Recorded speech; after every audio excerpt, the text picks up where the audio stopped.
Okay, just for a second, imagine this. You hear the sizzle of a hot wok, that thwack, thwack, thwack of a cleaver hitting a wooden board, and you can smell the steam from chicken rice and spicy laksa soup just swirling all around you.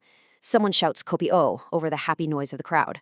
This, my friends, is not just a food court. It's the loud, chaotic, and absolutely delicious soul of a nation. And that right there, that's the Singaporean Hawker Center. It's where literally everyone comes together. You've got office workers in suits, families with kids, students, all under one roof.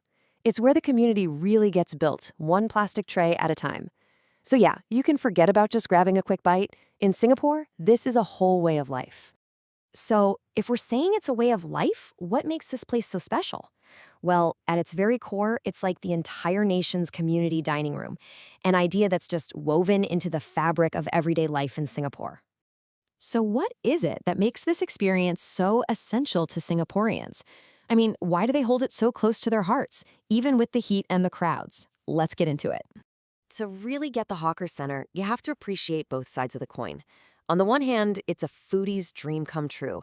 I'm talking an unbelievable variety of amazing food for prices you won't believe. But the reality is it's usually hot, it's definitely crowded, and yeah, you might have to circle around like a shark to find a clean table. It's this beautiful, messy, perfect balance that makes it what it is. And here's the most important part. This is so much more than just a collection of food stalls. The Hawker Center is the social heartbeat of a neighborhood. It's where you meet your friends, you share a meal with your family, you just sit and watch the world go by. It's like a living museum of Singapore's incredible multiculturalism. You've got Malay, Chinese, Indian, and Peranakan food all sizzling away side by side. It's literally the country's diversity served up on a plate. But of course, this whole culture relies on the people behind the stalls. And as that original generation of hawkers starts to hang up their aprons, a brand new wave is stepping up, ready to carry the torch and shape the future. You know, for years, there's been this quiet worry.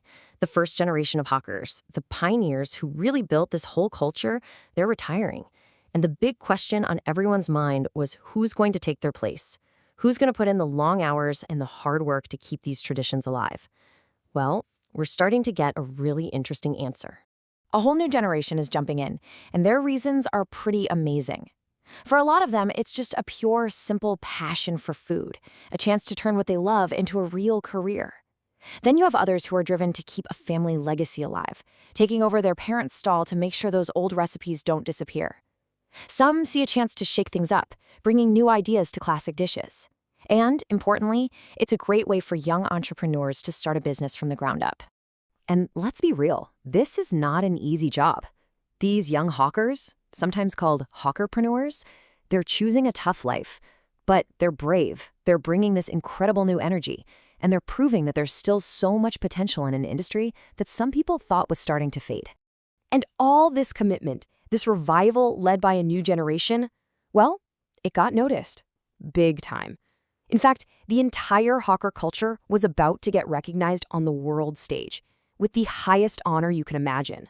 This whole thing was a real journey of national pride. It all kicked off when the Prime Minister announced the plan to nominate hawker culture. The application itself didn't just talk about the food, it focused on how important hawker centers are for bringing people together. And then, in 2020, it all came together. Hawker culture was officially added to the UNESCO Intangible Cultural Heritage List, a treasure for the whole world. But hold on. Getting there wasn't a straight line.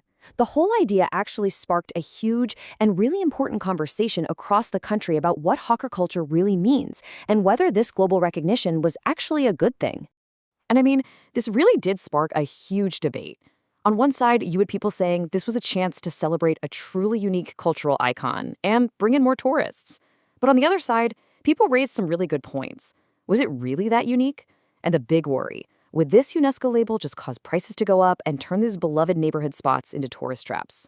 People on both sides were really passionate, fighting for the soul of their hawker centers.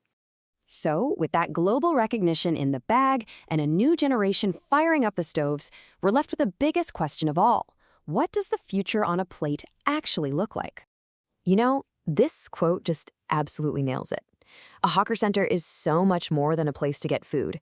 It's Singapore's business card to the rest of the world. a noisy, vibrant, living example of a society where all these different cultures don't just live next to each other, they mix together to create something amazing and delicious. And that leads us to this final thought. Hawker culture is now officially preserved, celebrated by the entire world. But as it changes, as it deals with more tourists, and as it welcomes this new generation of cooks, the real challenge is this.